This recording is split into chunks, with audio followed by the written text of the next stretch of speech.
thanks, was. I thought I'll be doing ones and twos up to the States there. But you've just, you've just changed all that. Thanks for the flowers, 06087.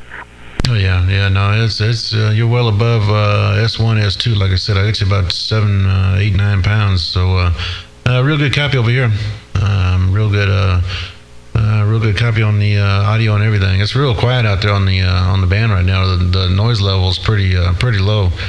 Pretty low noise, and not a whole lot of stations out there right now either. So like I said, I got a real good copy on you, and you had, the strongest signal out there. That's why I kind of, looking at the band scope, I can kind of see what everybody's doing in one glance. But you had a little bit more than everybody else. That's the only reason why why I came over here.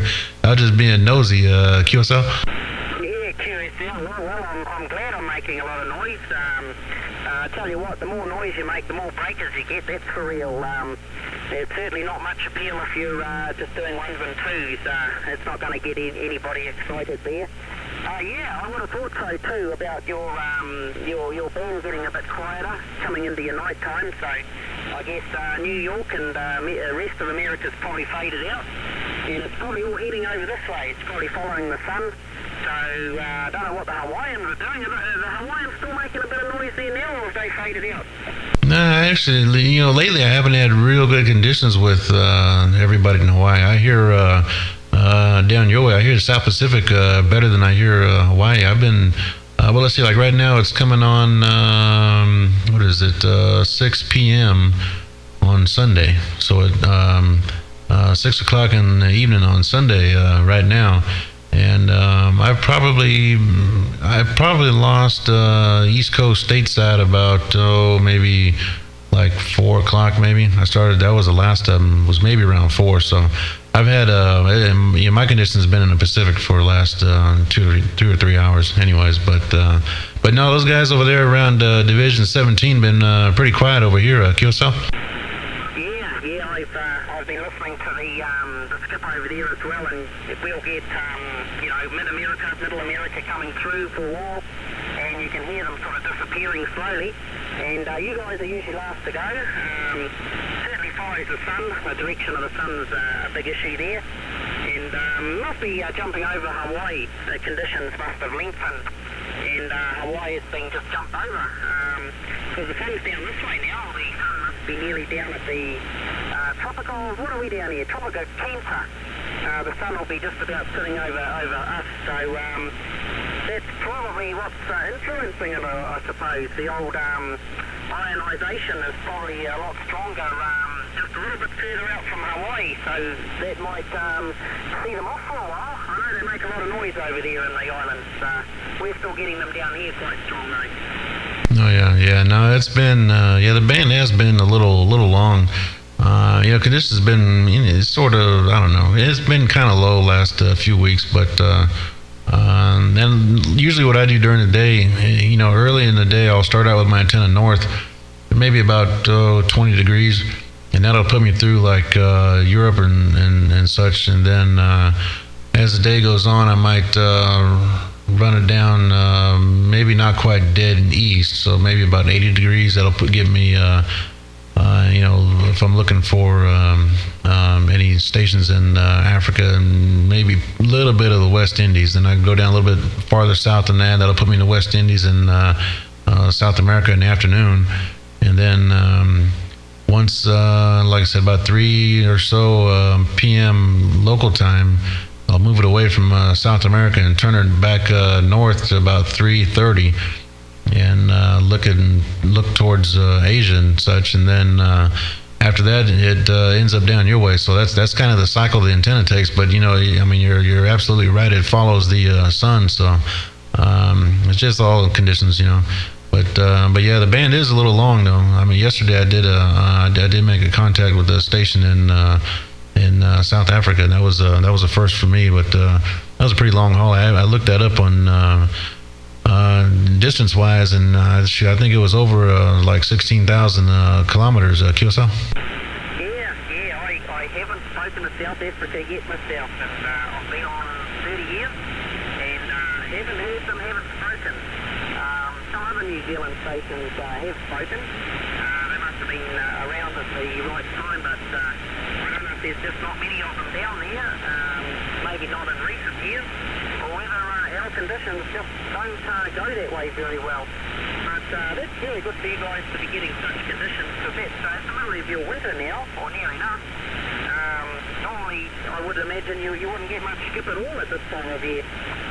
Oh yeah, well we get a lot of it does taper down a little bit, but it stays pretty long like it normally does. Usually it's better in the spring and in the fall.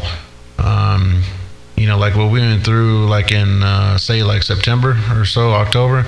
DX was real good then. It's starting to taper down a little bit, but then in the middle of winter, we'll still have pretty good skip, but it starts to get real short. It even it even come down to the E layer, and we'll get that sporadic E where we'll get that short skip running north and south. So we'll have that for a little bit, and then it'll go long again in the springtime, and then in the middle of summer is the same way. It kind of fades out a little bit and goes real short for a second, and then back out again. So it all kinds of does its cycle. It's one thing is if it's not exactly where I want it, I just got to wait around a little bit, and hopefully it'll change. Kyoso? Yeah, it sounds like it's very similar. It's not the same pattern down here. The pattern's probably the same in the summer. Gets a bit shorter, but a lot more often, of course. And maybe we're a little bit isolated here in New Zealand. We don't have any landmass stretching off a few hundred miles, either side. So if there's any skip out there won't be anyone there because it's water. So there's that factor we've got here. Hey, I'll tell you what, do you operate on Alpha Mike?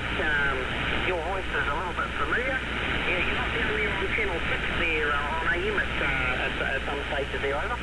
Oh yeah, that's probably where you. I probably catch you all around, but yeah, it's right there. You'll probably you probably know me as number 6. That's who that is. It's from my YouTube page, number 6 of the boys. Either one of those is probably what you're thinking of, Kyoso. As soon as you said number 6, I know you said 06, as soon as you said number 6, number 6 of the boys. You did the video gate a couple of weeks ago, maybe last week, and I haven't actually had a look at that yet. You done load it up onto YouTube. But I've seen your YouTube before. I've just been browsing through and seen number 6 of the boys. Mainly because I saw my number there, funnily enough. That caught the attention, 007. So that's how it came to my attention here, over.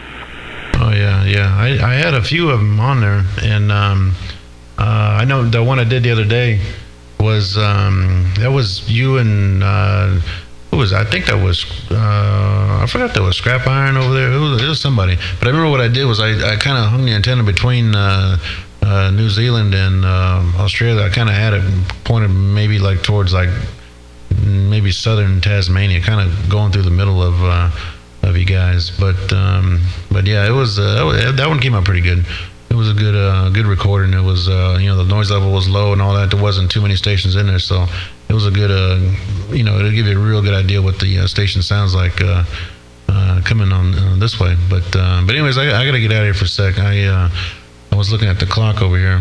It's a little after about 6 after 6 right now, so I do got to make a run. I ordered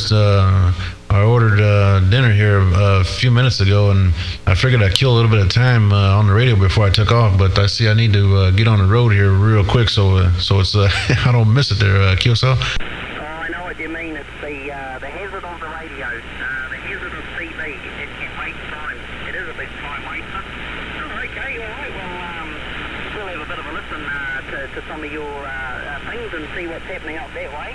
It's good to hear what the Australians are doing. Especially when I'm on the side trying to get through the buggers. Sometimes they cover me up a bit. But I found out the lights of the bulldozer and that if I set this thing up right, I'm in the mobile, if I set the beam up on the back of the mobile, I can actually usually get over top of the bulldozer, which is pretty good. I can actually just be nice and clear, even when he's talking. So those video clips really do show a lot.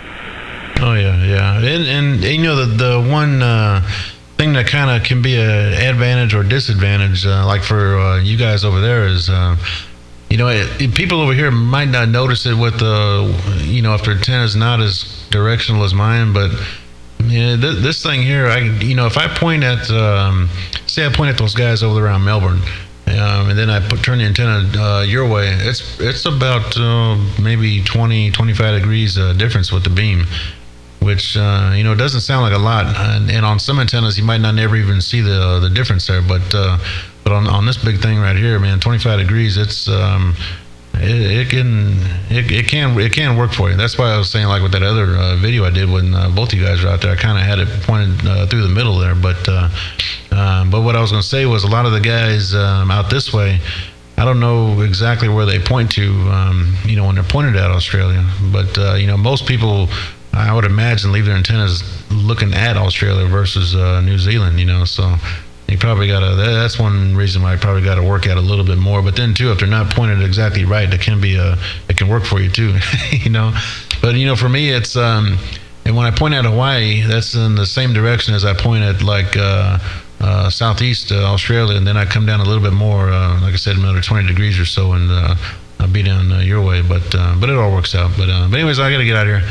Go make this run real quick, but I will be back, and maybe if there's some conditions here in a little bit, I'll key it up and see what's going on. Usually at nighttime, I'll leave my antenna pointed out there towards the Pacific just to see what's going on. So we'll see. But anyways, a good day, 007, and I'll get with you later on. This is World Radio 06, and I'm back QRT. Yeah, got all of that too. Okay, well that was very interesting information. I've taken that all on board. I won't reply to each. I'll let you go and get that meal. Time's a wasting. Okay, dear 06, go and have a bit of a feed, and we'll catch you up there. 007 73. Click. Have a good dinner, Larry. All the best. All right, easy. I gotta split. I'd stick around, but I need to get. Have a good day too. I'm back 10-7.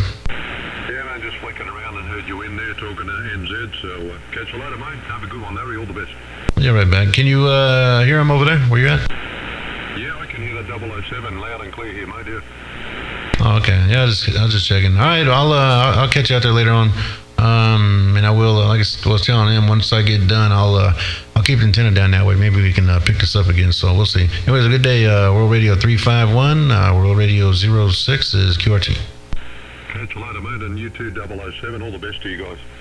Yeah. Which 351 have we got? It must be Scotty these days, over. No, this is the real one. Scotty's the fake one, over.